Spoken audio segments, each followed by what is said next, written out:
jumpa lagi bersama dengan saya Fenty Novianti dalam tayangan berita terkini artis di Cirebon Lampung.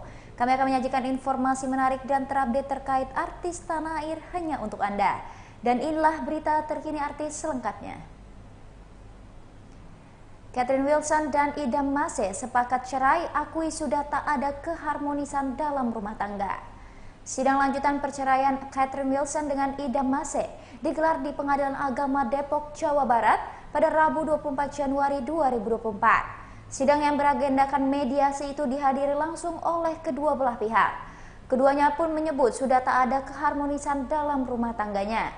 Keket, sapaan akrab dari Catherine Wilson, berharap proses persidangan berjalan lancar.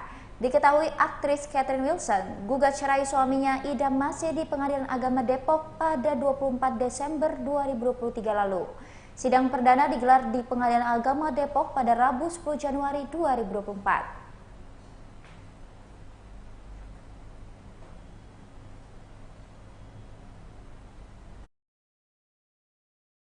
Sidang pertama lagi urus kerjaan di Makassar. Ini kompak banget ya, barengan datang yang asal saya dulu gitu di planning atau gimana? Enggak juga sih, tadi saya udah hadir, cuma saya masih menunggu suami saya baru hadir juga, jadi kita sekarang mau masuk ke ruang persidangan sama-sama. Itu nggak juga kenapa? Kenapa? Kenapa nggak juga bisa? Kenapa? Karena sudah sama-sama sudah tidak ada keharmonisan lagi. Tapi bisa dengan Riva, menjalani bareng-bareng. Iya, karena memang udah keputusan bersama juga. Abang juga. ya memang sudah keputusan bersama itu kita bisa.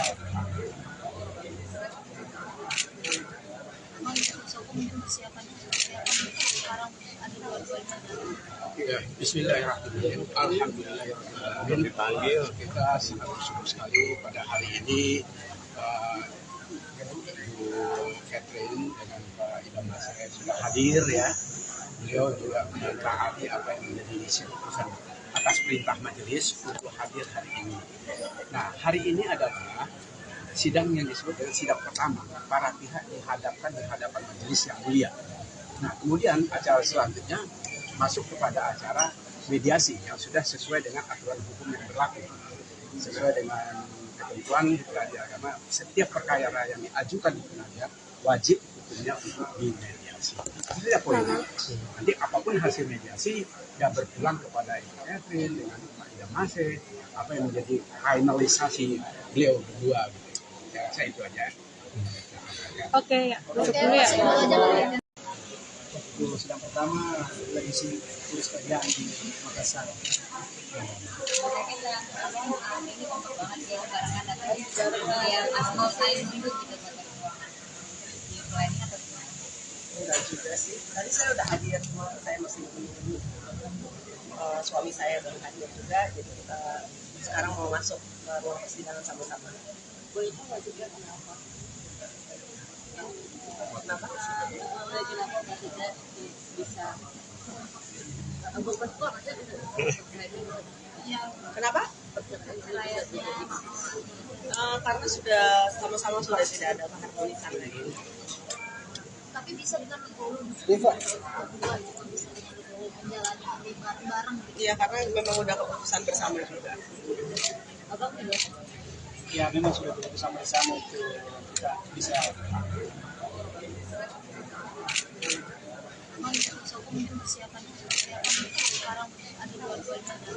Ya, bismillahirrahmanirrahim. Alhamdulillahirrahmanirrahim. Dipanggil, kita sangat bersyukur sekali pada hari ini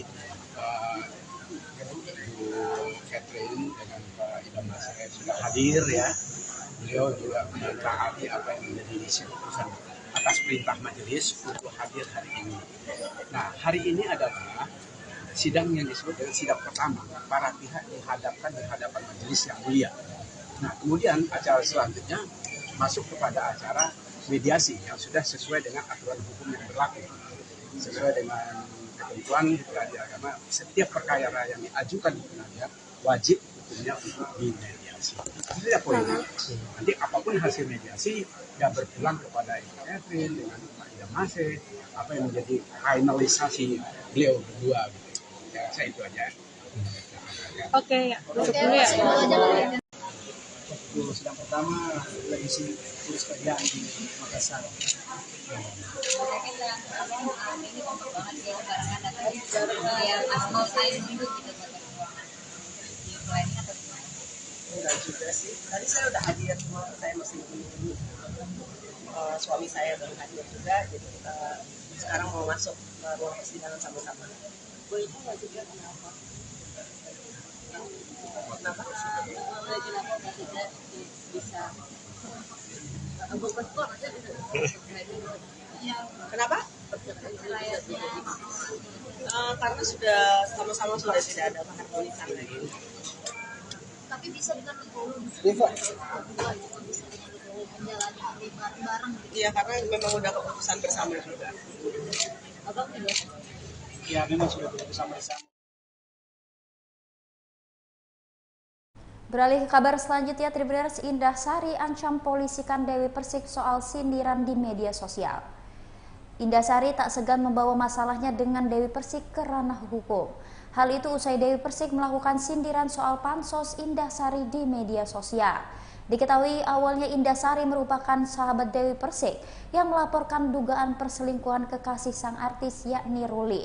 Didampingi tim kuasa hukumnya, Indah Sari menunggu permintaan maaf resmi dari pihak Dewi Persik dalam waktu 1 minggu. Selain itu, ia juga menginginkan Dewi Persik mengaku bila perselingkuhan yang dilakukan kekasihnya di Bali adalah benar.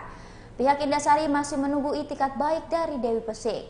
Namun jika yang terjadi justru sebaliknya, Indah Sari siap melaporkan pada pihak yang berwajib. Adapun Indah Sari menyebut bila tindakan untuk mengetahui keberadaan Ruli kala di Bali merupakan permintaan langsung dari Dewi Persik. Bukan suaminya, dan juga kan harus membuat laporan dulu, meminta CCTV. Ya kalau pihak kafe itu mau memberi, wewenangnya apa? Itu yang harus Anda ingat, gitu. Jadi jangan Anda mengatakan memojokkan orang tanpa bukti, memutar balik fakta, itu nggak boleh. Ingat baiknya orang. Kalau memang masih bisa diperbaiki, baikin. Gitu. Kita juga bukan, ini konferensi pers bukan kami mengajak perang ya, bukan ngajak berantem atau bagaimana. Kami hanya meluruskan berita-berita yang beredar di luar terhadap tuduhan-tuduhan sampai kata-kata lesbiola lah, miskin lah. Waduh, itu kan di luar konteks, nggak boleh menyerang kehormatan seseorang, ya, tidak boleh menyerang kehormatan seseorang. Sampai dia banyak mengancam-ngancam, dan dia mengancam nggak melalui saya, melalui sahabat saya. Intinya, setiap perbuatan pasti ada risiko, gitu. Kami di sini hanya meluruskan saja, tidak ada bentuk pengancaman terhadap saudara D. Kami hanya meluruskan cerita-cerita sumbang di luar, sehingga jangan menggiring opini masyarakat memojokkan Mbak Indah Sari. Itu aja, Pak. Jadi ini cek pos ini mungkin nanti bisa konfirmasi ke Pak Irjen bahwa dalam cek pos ini hanya ada 2 yang setahu saya membeli alat ini, dari Serse, Polri, dan BIN. Serse pun tidak sembarangan bisa cek pos ya Bang ya? Ya. Itu Serse itu mencek pos itu harus ada dugaan tindak pidana. Harus sudah menaik tersangka, baru dia mau cari ke orang, gimana baru boleh cek pos. Nah, ini saudara D ini bisa mendapatkan cek pos ini dari mana, kita harus cari tahu juga. Karena ini sangat berbahaya kalau sampai ada oknum-oknum dari Polri ataupun BIN yang menggunakan alat negara untuk kepentingan pribadi seseorang. Di mana ini pun juga melanggar Undang-Undang ITE di pasal 30 Undang-Undang Nomor 11 Tahun 2008, pasal 30 ayat 2, yang bunyinya setiap orang dengan sengaja dan tanpa hak atau melawan hukum mengakses komputer dan atau sistem elektronik dengan cara apapun dengan tujuan untuk memperoleh informasi elektronik dan atau dokumen elektronik diatur dalam pasal 46. Itu pidananya setiap orang yang memenuhi unsur sebagaimana yang masuk pasal 30 ayat 2 dipidana penjara paling lama 7 tahun dan atau denda paling banyak 700 juta rupiah. Yang ini nggak main-main. Ya, ini harus pihak Polri dan BIN nih nggak boleh main-main dengan menggunakan alat-alat negara hanya untuk kepentingan pribadi seseorang. Itu yang saya mau tekankan. Kan orang serem kalau berteman sama dia kan, Bang. Saya luruskan semua ya masalahnya. Ada kekecualian apabila dilakukan checkpoint itu memang diduga melakukan perbuatan tindak pidana, itu bisa dilakukan untuk penyelidikan terhadap seseorang atau orang lain diduga melakukan suatu perbuatan tindak pidana. Dulu dicek posisi dan komposisi untuk mendapatkan hukum tersebut. Nah, dalam hal ini tentunya sudah banyak dijabarkan juga oleh teman-teman saya dari rekan-rekan kuasa hukum. Sekali lagi tadi sudah disampaikan bahwa tujuan kita di sini bukan untuk mengajak. Tujuan kita di sini adalah untuk meluruskan pokok permasalahan. Baik si D maupun Indasari jangan saling bergesekan karena mereka sama artis memerlukan reputasi. Jangan gara-gara ini mencari reputasi yang menurut seperti yang ini. Itu nggak boleh. Jadi saya minta close permasalahan itu dan permohonan maaf yang bersangkutan bahwa ini sebenarnya ada suatu kekeliruan. Saya katakan kekeliruan di kedua belah pihak kemudian menimbulkan sakwa sangka yang nggak benar kepada Indasari. Dengan bukti-bukti yang sudah kita sampaikan tadi bahwa dia melakukan ini juga karena kekerabatan dan persahabatannya. Merasa tersentuh hatinya melihat perbuatan ini dengan seseorang yang dikatakan tadi itu adalah pacarnya. Karena dia merasa juga ibah dilakukanlah ini. Ini kira-kira yang perlu sampaikan pada rekan-rekan, walaupun itu adalah urusan pribadi mereka. Kalau mereka mau bersatu kembali atau bagaimana, jangan sampai memojokkan Indasari. Itu urusan mereka. Kalau seperti kayak gini kan sudah memojokkan, membuat rekayasa apa yang bisa menjatuhkan reputasi daripada Indasari. Begitu sebagai gambaran garis besarnya pada malam hari ini. Sekali pada rekan-rekan media dalam komunikasi ini tolong diluruskan permasalahan. Tapi tadi bahwa kita hanya ingin meluruskan masalah itu supaya jangan terulang di kemudian hari. Janganlah memojokkan seseorang untuk kepentingan pribadi atau kelompok karena sesuatu hal. Karena sama-sama kita punya harga diri, sama-sama punya kita reputasi, sama-sama kita maju ke depan. Siapapun yang lebih maju itu urusan mereka. Kalau mereka mau bersatu silakan saja, kan nggak ada urusan. Apa urusannya dengan Indasari? Tapi jangan pojokkan dia. Itu syarat yang dapat kami sampaikan pada rekan-rekan media. Mungkin ada yang bertanya kan? Iya Pak, terkait agenda hari ini kan dibilangnya somasi terbuka ya, tapi berubah menjadi permohonan maaf. Tersendiri. Begini. Jadi supaya jangan kita melangkah itu, istilahnya itu langsung mengambil suatu kesimpulan. Somasi bisa dilakukan apabila tidak ada kesesuaian antara kedua belah pihak. Sehingga salah satu diantaranya yang merasa dirugikan bisa mensomasi yang bersangkutan. Pada tahap ini, saya belum mengatakan bahwa kita akan somasi terbuka. Kita luruskan juga. Permohonan maaf yang daripada bersangkutan, tentunya apabila tidak diindahkan, kita meningkatlah ke somasi tersebut. Ini sudah pencemaran nama baik, reputasinya terganggu, hal-hal apapun yang dilakukannya itu orang sudah berpersepsi terhadap Indasari yang jelek. Yang sudah buruk bahwa Indasari nggak benar kira-kira gitu. Padahal dia melakukan ini karena rasa ibah dan kasihan. Dan bukti-bukti ada, bukan hanya sekedar hoax saja, ada buktinya semua. Kira-kira gitu rekan-rekan. Bang, berapa kali berapa hari Bang? Ada jangka waktunya. Jangka waktunya. Gimana? Batas waktu untuk dia meminta Itu kita kasih waktu 1 minggu ya. 1 minggu lah. Kita mungkin dia berpikir dulu, merenung-renung gitu kan. Iya, ikut aja. 1 minggu sampai merenung-renung, mungkin sambil tidur dan merenung, benar juga ya. Tapi kalau memang juga saya mati rasa ya nggak tahu saya gitu kan. Terpaksa kita lakukan somasi itu. Kalau seandainya setelah video, maksudnya setelah rasukan ini naik, tapi beliau masih mengadakan live dan tetap menunggu, Ya, silakan aja. Silakan saja. Berarti kita akan melanjutkan tindakan hukum. Kan ada tahap-tahapannya. Maksudnya Bang, masa kita harus menunggu 1 minggu setelah dia masih berkuasa? Ya, nanti kita lihat. Kita lihat nanti. Kalau kita kan kasih waktu 1 minggu ini. Tapi sebelum 1 minggu masih makin lebih parah, ya kita akan mengambil langkah-langkah tindakan hukum. Ada tahap-tahapannya. Berarti kita kan memang kooperatif ya. Kita nggak serta-merta ngantemin orang, tapi kita kooperatif. Langkah pertama nggak kenal, langkah kedua kalau nggak bila boleh buat. Kita lakukan langkah hukum. Mungkin itu rekan-rekan ada tambahan? Ya pada prinsipnya gentle aja lah sebagai seorang laki-laki lah. Gitu kan, kalau mencintai seorang perempuan ya harus berani dong ambil risiko apapun itu kan. Kesalahan kan bisa dimaafkan, jangan lantas dia berbuat salah orang lain ditumbalkan. Ya itu yang salah. Kamu sebagai laki-laki gentle aja lah, masa mengorbankan dua orang sahabat gara-gara ngurusin percintaan kalian, kan itu nggak elok. Kan kita berbudaya, kita ini kan punya kebudayaan yang baik ya gitu. Itu aja cukup. Kira-kira kan ya. Berarti nanti isi somasi juga berarti ada dua pihak ya. Ada layanan. Enggak. Buat dan laki-laki. Enggak. Jadi siapa yang menimbulkan faktor tersebut? Tadi rekan saya sudah ngomong. Kalau seorang laki-laki yang gentleman, kalau dia memang melakukan itu ngaku, jangan saya tidak pernah melakukan, itu kan banci namanya. Itu nggak jantan. Jadi seolah-olah tidak melakukan, dia nggak benar itu. Saya sebenarnya nggak suka sama dia, saya nggak ada kayak gini gitu. Padahal sudah dilakukan. Ada saksi loh. Ada saksi loh. Ya dia juga sama saya. Kayak gitu.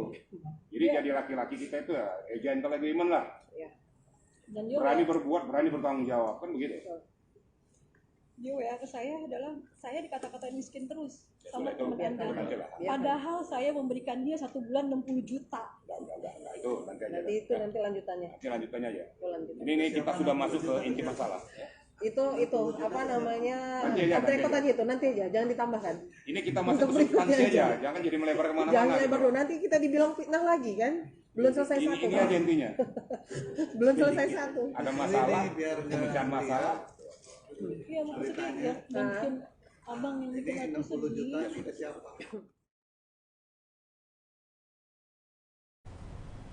Ayahnya meninggal saat lagi di penjara. Aditya Zoni berharap ini jadi teguran untuk sang kakak. Aktor Ahmad Zoni tengah menghadapi titik terendah dalam hidupnya. Mulai dari digugat cerai Irish Bella, di penjara karena kasus narkoba ketiga kalinya, hingga wafatnya sang ayah yakni Suhendri Zoni Al-Rufi. Keadaan itu membuat sang adik yakni Aditya Zoni sangat prihatin dengan kondisi Amar yang semakin memburuk. Aditya juga berharap ujian ini bisa membuat sang kakak jera. Dengan begitu ia juga akan membantu Amar bangkit dari keterpurukan ini dan berharap ini menjadi ujian terakhirnya.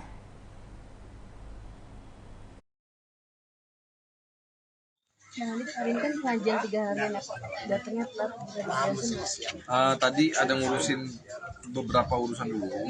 Kemarin udah bilang ke buat acara jam 3 aja pengajiannya, soalnya lagi ada yang harus diurus. Ya udah, kita datang ke sini agak telat tadi. Telatnya cuma setengah jam. Tapi keinginan terakhir almarhum apa sih Bang Adit yang belum kesampaian? Keinginan almarhum ya kebetulan kan Bapak kan sangat mendukung ya kalau misalkan saya ini masuk ke dunia politik, ya kan. Doa Bapak, harapan terakhir Bapak ya supaya saya menang di sana. Gitu. Benar gak sih salah satunya ingin ketemu Bang Amar? Pengen salah satu belum yang kesampaian. Pengen ketemu Bang Amar? Salah satunya mungkin. Pengen ketemu ya pasti Bapak kan waktu di terakhir kan nggak bisa ngomong Mas, gitu kan. Bang Amar pun datang ya ketika Bapak sudah tidak ada. Ya udah, jadi nggak sempat ketemu pas di terakhir gitu. Tapi ada pesan terakhir nggak sih mungkin yang disampaikan oleh Bapak? Untuk masing-masing anaknya kayak pesan khusus kan anaknya 3 nih laki semua. Ya harus apa ya? Mungkin bukan pas terakhir banget ya, mungkin pas lagi di rumah sakit ya. Pesan terakhir Bapak adalah ya harus solid lah kita bertiga. Gitu, harus solid bertiga. Jadi kita benar-benar jangan berantem dan gimana, harus saling menguatkan gitu satu sama lain. Itu sih pesan-pesan Bapak. Tapi berarti sampai kemarin Bapak nggak tahu tentang Bang Amar yang di Polres Jakarta. Akhirnya tahu, kita kasih tahu sebelum ya 1 hari sebelum kejadian terakhir Bapak kira udah tahu. Mungkin responnya seperti apa sih pada saat kasih tahu? Ya Bapak kan biasa ya kalau misalkan anak-anaknya melakukan kesalahan lagi cuma kayak geleng-geleng kepala doang. kaget terus kayak kepala, terus kita tenangin dan alhamdulillah tenang. Mungkin apa sih sampai akhirnya kan udah berapa lama di Polres Jakbar, terus akhirnya baru dikasih tahu 1 hari sebelum nggak adanya, mungkin apa pertimbangannya? Gimana maksudnya? 1 hari. Oh iya. Kasih tahu. Yang ngasih tahu memang udah harusnya dikasih tahu ya, gitu kan. Karena Papa nanyain terus Bang Amar ada di mana, udah akhirnya kita kasih tahu, gitu.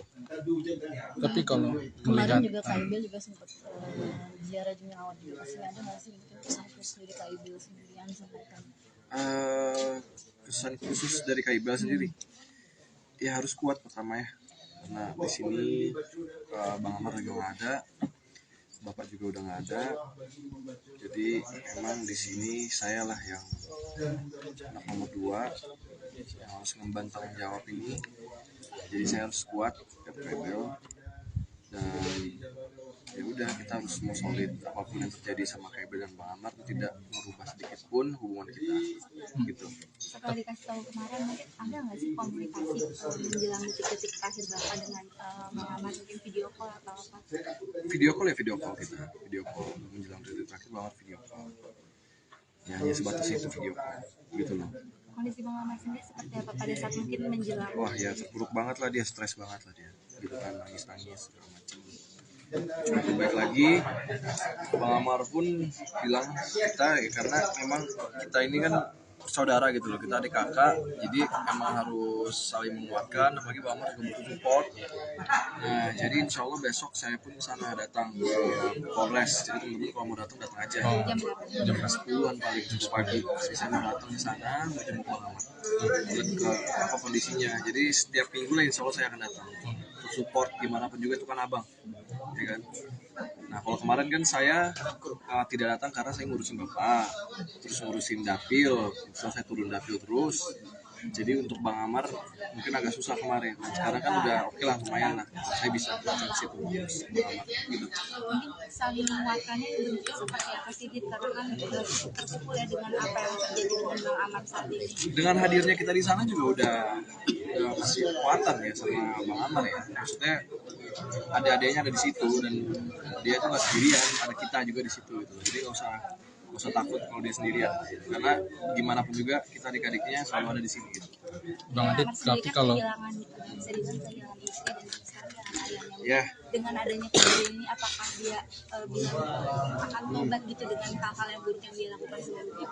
Ya mudah-mudahan kita doain, dan kalau saya lihat dari matanya Bang Amar, dia insya Allah sudah benar-benar pertama terima dengan semua yang terjadi, dan kalau untuk masalah dia tidak akan mengulanginya lagi, itu dari hati dia sendiri. Jadi mudah-mudahan lah, ya kan, mudah-mudahan setelah ini dia menjadi orang yang lebih baik lagi, betul-betul tidak lagi betul dia tahu gitu loh, kalau misalkan narkoba itu menghancurkan semuanya, gitu. Bang Adit, tapi kalau melihat kedekatan ayah sama Ibel itu seperti apa sih? Sama Ibel? Itu dekat lah. Sebagaimana menantu sama mertua dekat lah.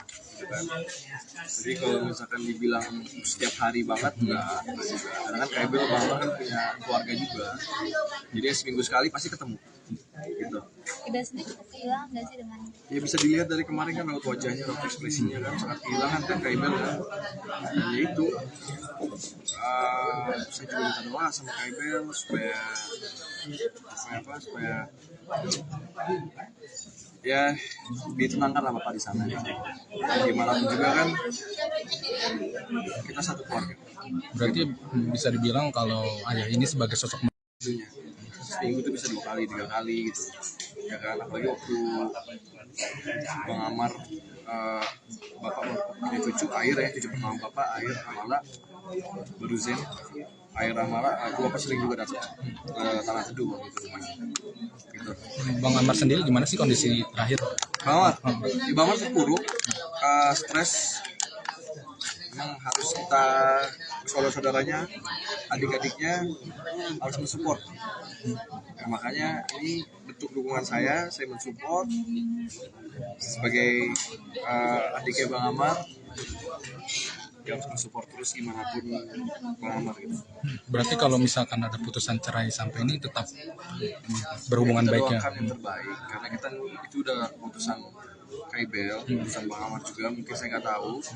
Jadi harus kita doakan yang terbaik. Apapun itu pasti pilihan terbaik. Berarti Allah kasih jalannya itu. Ya sudah. Kalau Kak Jasmine sendiri bagaimana sih Kak sudah mendengar kabar ini? Bagaimana sudah menyambut?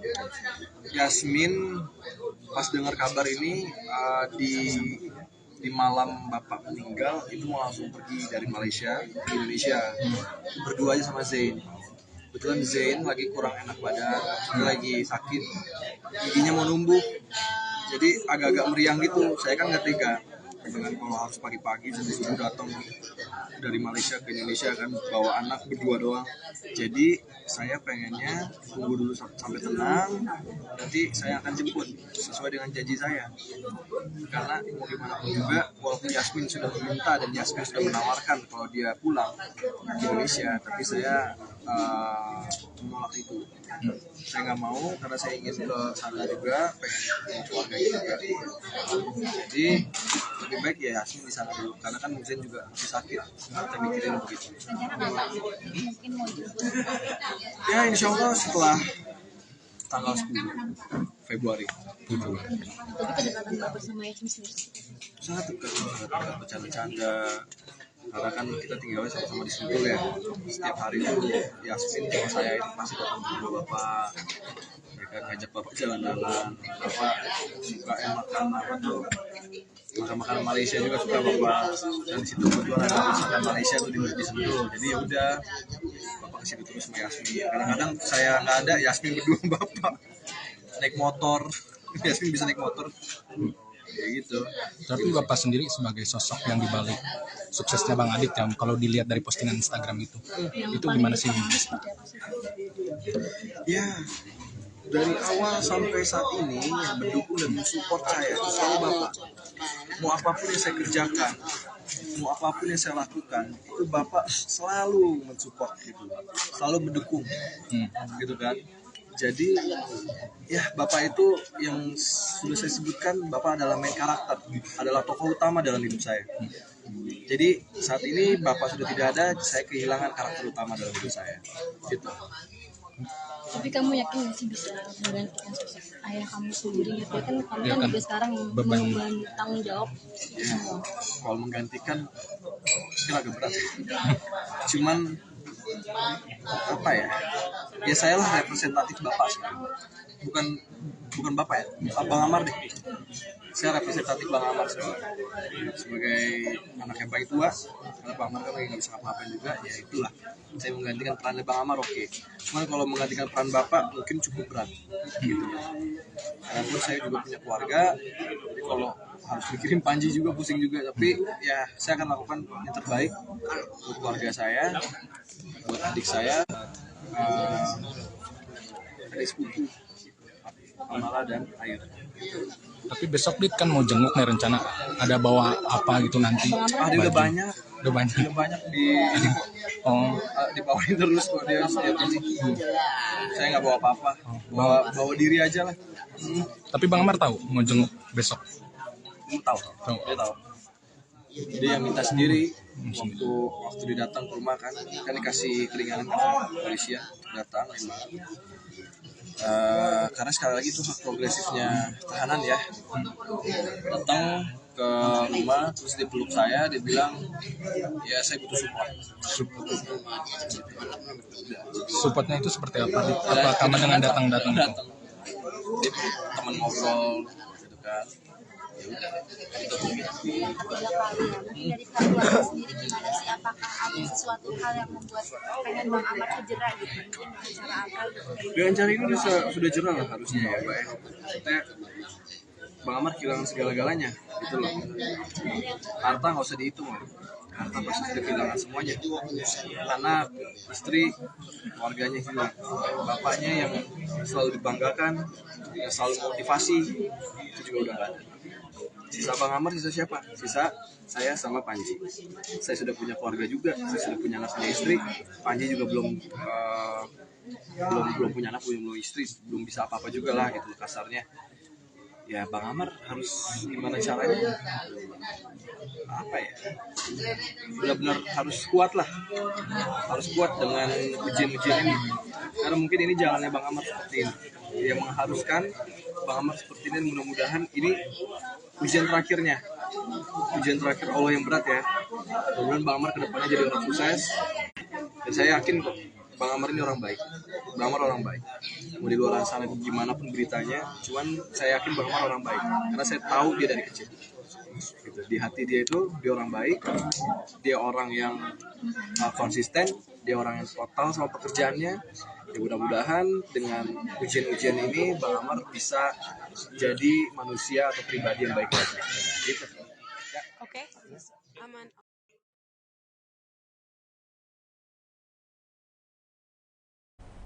Indah Permatasari jadi pelakor dan mesra dengan pria lain di film Agak Lain. Indah Permatasari turut berperan dalam film Agak Lain yang juga dibintangi oleh sang suami, yakni Ari Kritik. Dalam film bergenre horor komedi itu, Indah Permatasari berperan sebagai Intan, seorang pelakor dengan pemeran pria Arif Didu. Tak bertemu dalam scene yang sama dengan Indah Permatasari, Ari Kriting berperan sebagai Jongki, yakni pengelola pasar malam. Ari Kriting sendiri tak keberatan ketika sang istri harus beradegan mesra dengan Arif Didu. Aktor sekaligus stand up komedian itu juga mengaku tak membuat batasan ketika istrinya melakukan pekerjaan breakting. Sementara itu, menurut cerita Indah Permatasari, Arif Didu sempat tak enak dengan Ari Kriting ketika harus melakukan adegan mesra.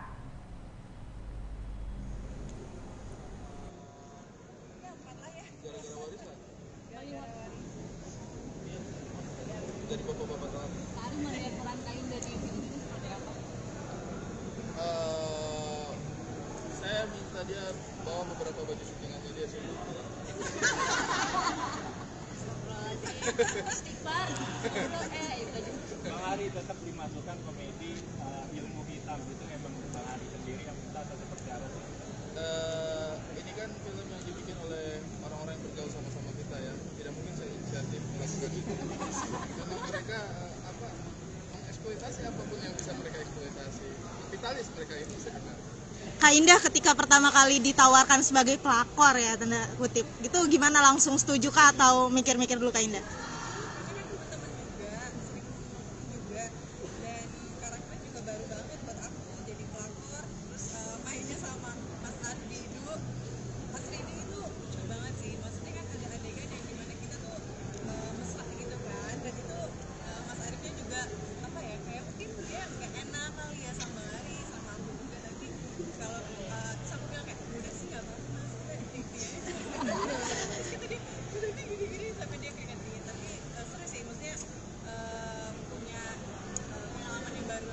Berarti nggak khawatir ke bawah image-nya ya Kak Indah ke luar film?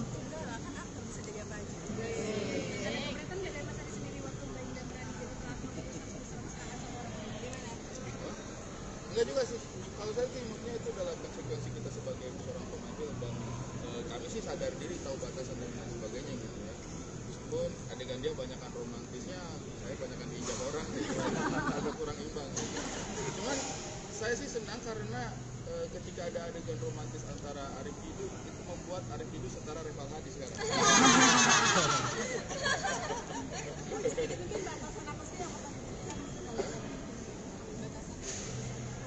Gak ada, diobrolin aja.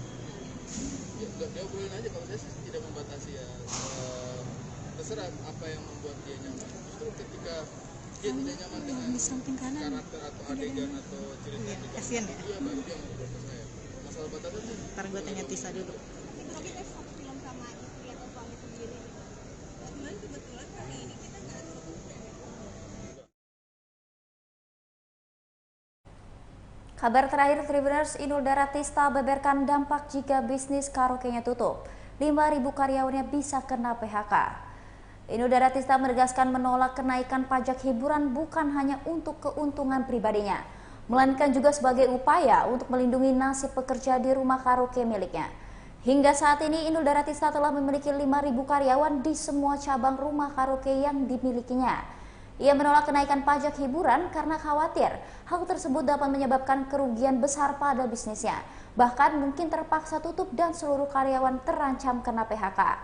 Idul mengatakan para pekerja di rumah karaoke-nya mulai khawatir seiring dengan rencana kenaikan pajak hiburan. Apalagi pemasukan bisnis karaoke Inul saat ini lebih rendah daripada yang sebelumnya. Ditambah terbebani dengan pajak hiburan yang kini mencapai 25%. Dengan adanya usulan untuk menaikkan pajak hiburan hingga 40%, banyak karyawan Inul Daratista yang menyampaikan kekhawatiran terkait nasib pekerjaan mereka. Jika gerai rumah karaoke tempat mereka bekerja tidak mencatatkan keuntungan, kemungkinan besar Inul akan terpaksa menutup usahanya. Kini istri Adam Suseno itu sedang mengupayakan hal terbaik sehingga bisnis karaoke-nya masih tetap bertahan. Satu di antaranya dengan membatalkan rencana kenaikan pajak hiburan.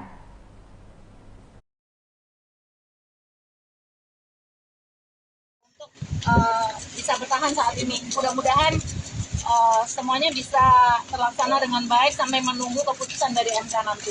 Kemarin udah sampai nangis banget, kenapa Mbak? Sendiri terbilang naik nggak sih? Iya.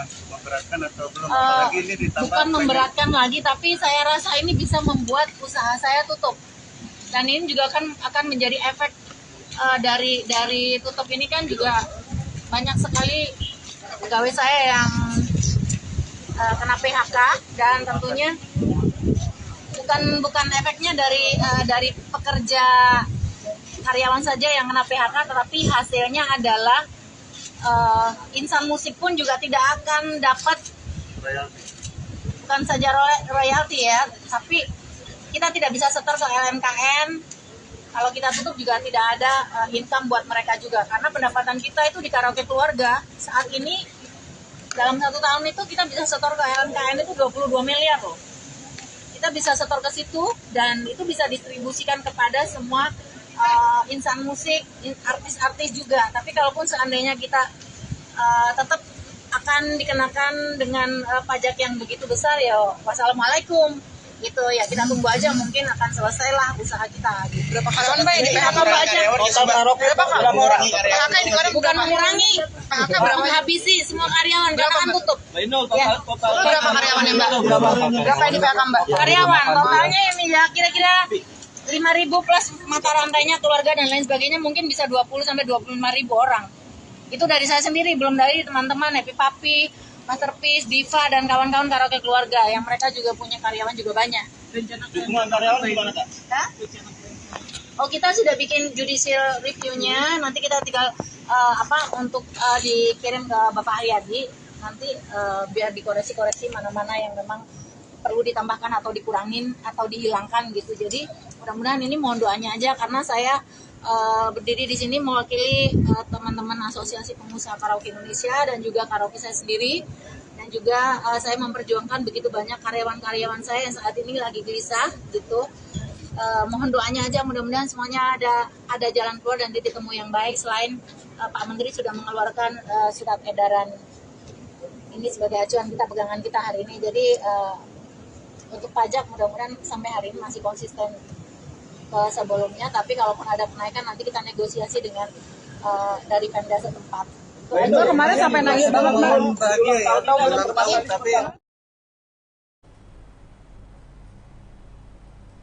Baiklah Tribuners, itulah tadi tayangan berita terkini artis bersama dengan saya Fenty Novianti.